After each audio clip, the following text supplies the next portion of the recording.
Salam, hər vaxtınız xeyir.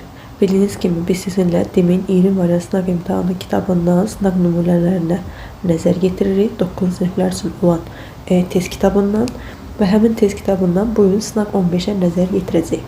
Bu sınaq imtahanı da ümumi suallardan təşkil olunmuşdur və digər yerdə qalan 14 sınaq nümunəsi də kanala yerləşdirilib.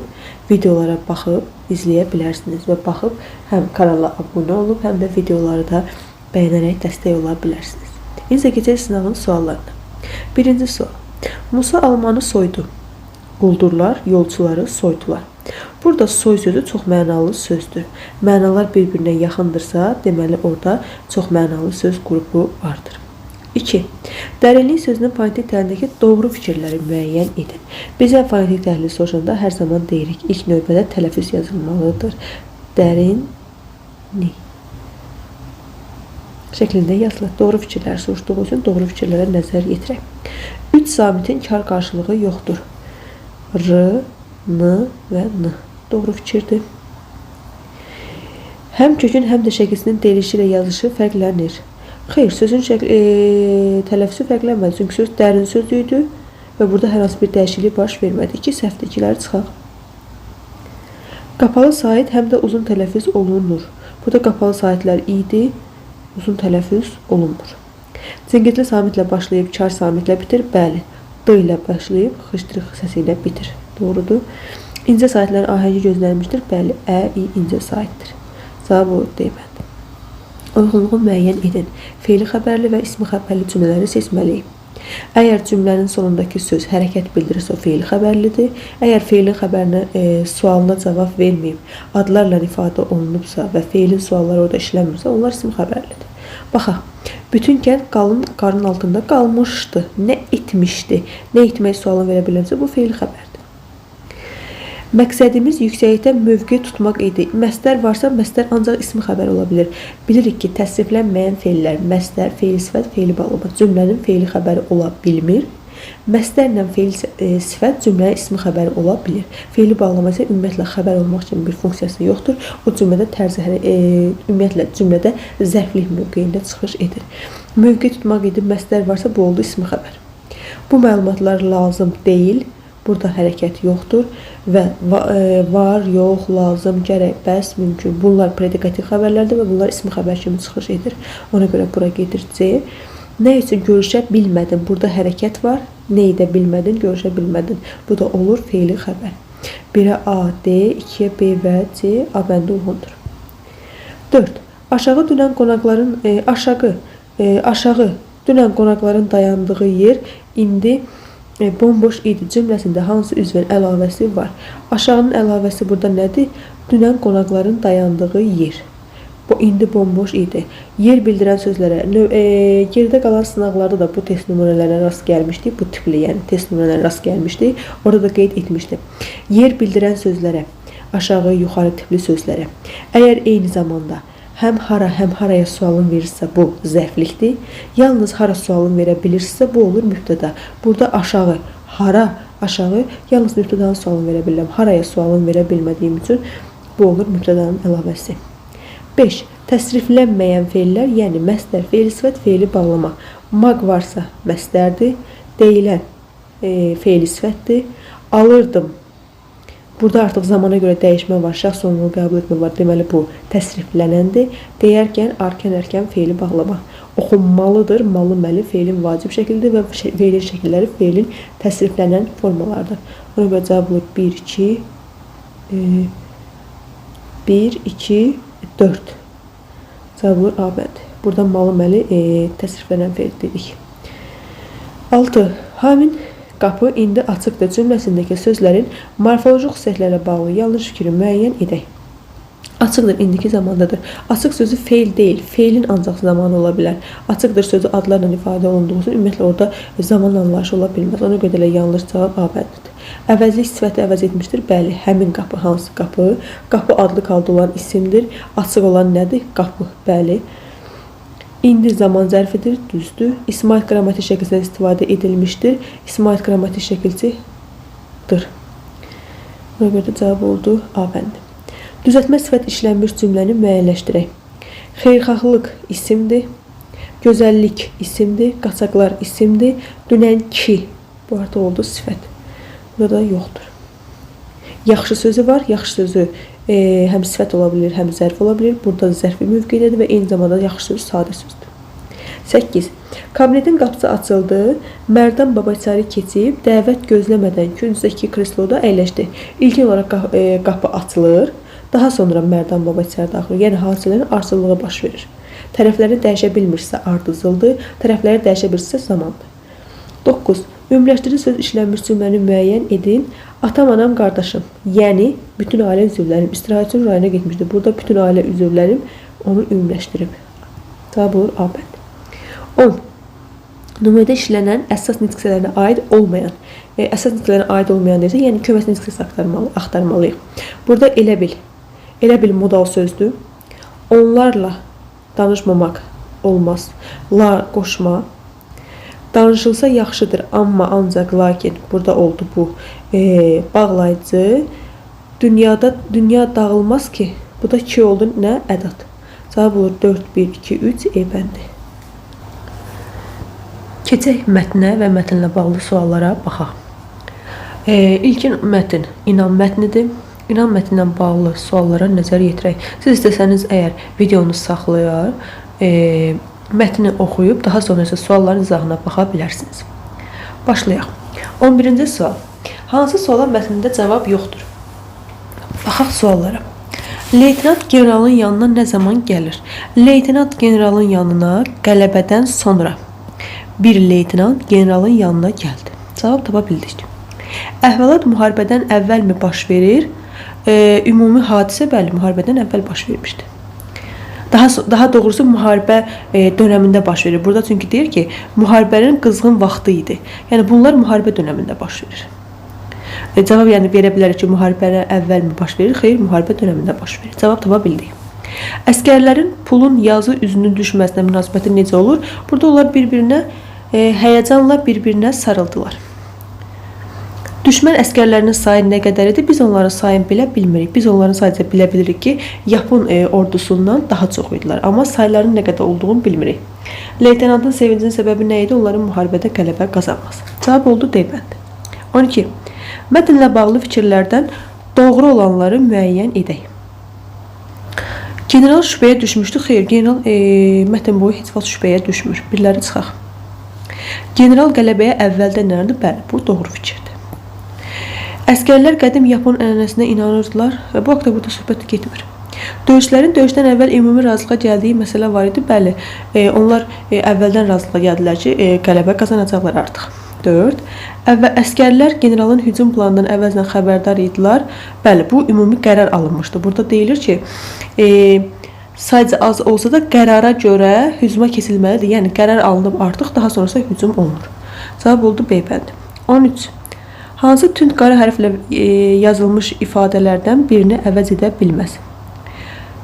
Baxaq. Tünd qara hərflərlə verilmiş sözlərə baxaq. Verdilər. Həyəcanla. Daha sonra metal pul. Digər söz. Şübhəsi. Bu sözlərə baxırıq. Deməli, hansı sözlər oldu? Verdilər, metal pul. Verdiləri yekuna yaza bilərik. Metal pula sikkə yaza bilərik. Daha sonra nə vardı orada? Həyəcanla, bir də şübhəsi. Tərəddüd. Ara vermək və qorxu ilə sözləri. Fasilə vermək, ara vermək. Bunu da işlədə bilirik. Amma qorxu ilə sözü yox idi. Şübhə var idi, amma şübhə sözünün qarşılığında qorxu sözünü yaza bilməzdik ki, burada zaten şübhəsi qalmamışdı artıq deyilir. Cavab olur E bəndi. 14. Hansı plan bəndinin mətnin bütün tərkib hissələrinə aid etmək olar? Burada ordu rəhbərinin davranışı. Bunu biz mətnin bütün hissələrində, əsasda da, girişdə də, əsasda da, nəticədə də, hər üç hissədə biz onun qələbəyə inamını görürük. Ona görə də yəni bunu bütün plan bəndlərinə bu cümləni daxil edə bilərik. 15. Çərçivədəki söz hansı nümunədə işlənmişdir? Çərçivədəki söz. Yapon generalın ordusu düşmən ordusundan sayca az olsa da qərara görə, yəni alınmış bir qərar var. Burada cavab olur, düzgün qərardır. Təbrik edirəm. Burada da qərar almaqdan söhbət gedir, mətndə də qərar almaqdan söhbət gedirdi. 16. Mətn əsasında cədvəli tamamlayan fikirləri müəyyən edin. Əskərlər şübhəli idilər. Bunun nəticəsində general nə etdi? Metal pul məsələsini ortaya çıxardı. Bura baxaq. General əskərlərin şübhədən necə çıxacağını düşünürdü. Bu bunun nəticəsi oldu. Bunun səbəbi nə idi? Bunun səbəbi qalib gələcəyinə əmin idi. Qalib gələcəyinə əmin olur və bunun nəticəsində əskərlərini şübhədən necə çıxaracağını düşünürdü. Ona görə cavab olur 1 və 4 D bəndi. 17. Üzərində rəqəm yazılmış sözlərin şərhinə əsasən uyğunluğu müəyyən edin. Baxaq həmin sözlərə. Qızğın vaxt idi. Biri bu sözdür. Digəri burada. Əskərlər bir ağızdan bu təklifi. Baxaq. Gərgin, güclü, şiddətli. Bu qızğına gedir. Bura 1 gedir. Bir də nə idi? Təklif. Baxaq. Qəbul edilməsi irəli sürülən fikir. Bunda bura yaza bilərik. Bu da gedir 2-yə. 1-ə C, 2-yə D bəndi. 18. Mətndə qarşısında hansı işarələr qoyulmuş ifadələr məcazi mənada işlənmişdir? Baxaq. Üz tutmuşdur. Bu məcazidir. İnanmaq həqiqidir. Başqa.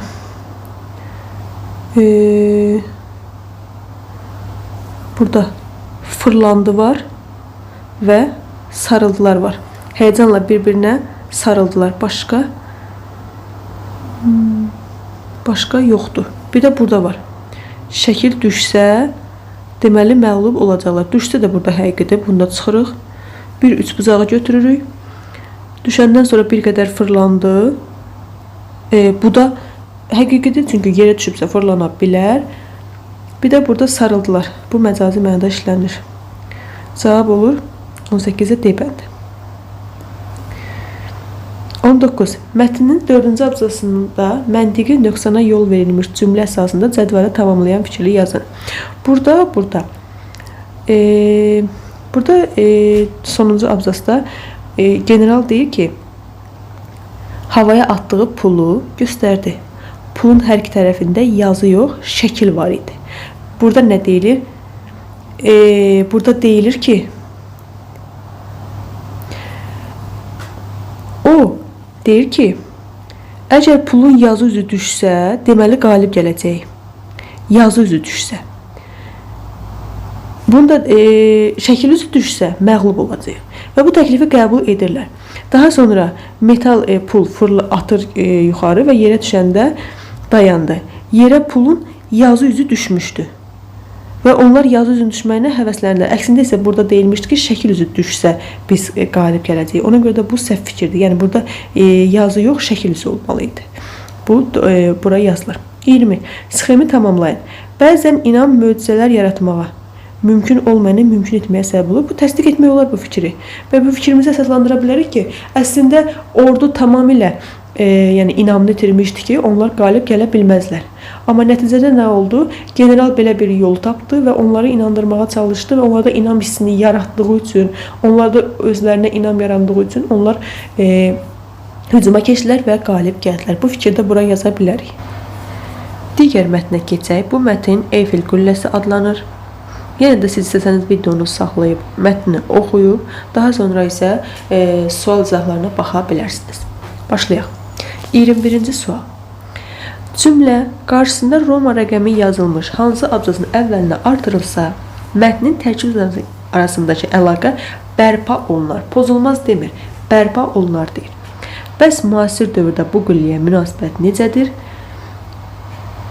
Söhbət bu abzasdan gedir ki, biz bunu yaza bilərik. Çünki burada müasir dövrdən söhbət gedir. Ona görə cavab olur E bəndi. 22. Çərçivədə verilmiş söz hansı nümunədə kontekstdəki mənasına uyğundur? Çərçivədə verilmiş söz. Eyfel adı qülləyə onun adından miras qalıb.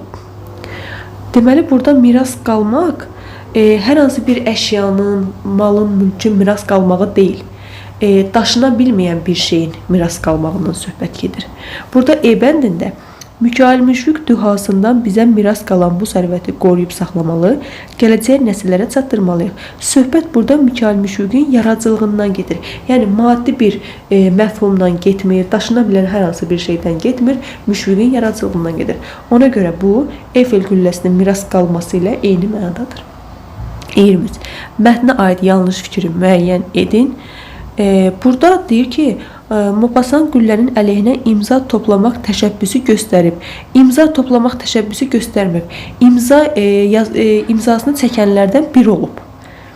Burada deyilir ki, Maupassant olmuşdur. O təşəbbüs eləməyib ki, məsələn, gəlin imza toplayaq və Eyfel qülləsini dağıdılsın. Sadəcə onun dağılması təşəbbüs göstərənlərin arasında imza atanlardan biri olub. Ona görə də burada yanlış cavab olur, D bəndi. 24-cü suala baxaq. Hansı söz mətndə tünd qara hərflərlə verilmiş sözlərdən heç birinin yaxın mənalı qarşılığı deyil? İlk növbədə sözləri axtaraq. Simvol, keçmişdir, fəth etmək, fəal, plan. Bunlara əsasən biz görək bunların qarşılığı hansı sözlər ola bilər. Ötməyi keçmişdirdən əvəz eləyə bilərik. Simvol var idi, simvolu rəmzdən əvəz eləyə bilərik. Zəbt etmək, baxaq. Fəth eləməyi zəbt eləməklə yaza bilərik. Fəal söz də vardı burada. Fəallar, aktivistlər. Amma prognoz sözünün qarşılığı yoxdur. Yəni prognoz sözünə orada yaxın mənalı bir söz yoxdur. 25. Üzərində rəqəm yazılmış sözlərin mətndəki mənası ilə bağlı uyğunluğu müəyyən edin. İlk növbədə üzərində rəqəm yazılmış sözlər. Qeyd edək ki, dünya turistləri özünə cəlb edən məkanlar arasında ilk sıradan birini tutan Eyfel qülləsinə ildə 6 milyon turist baş çəkir. Bir söz budur. Digər söz 2.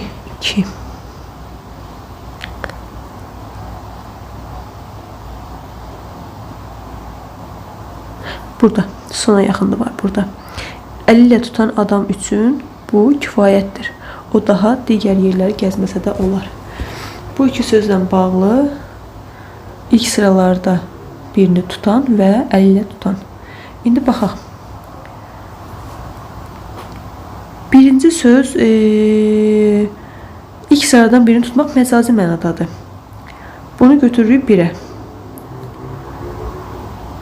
Təşkil edən sözlə əvəz edilə bilər. Tutan ilk sıralardan birini təşkil edən Eyfel qülləsi deyə bilərik. Bu da 1.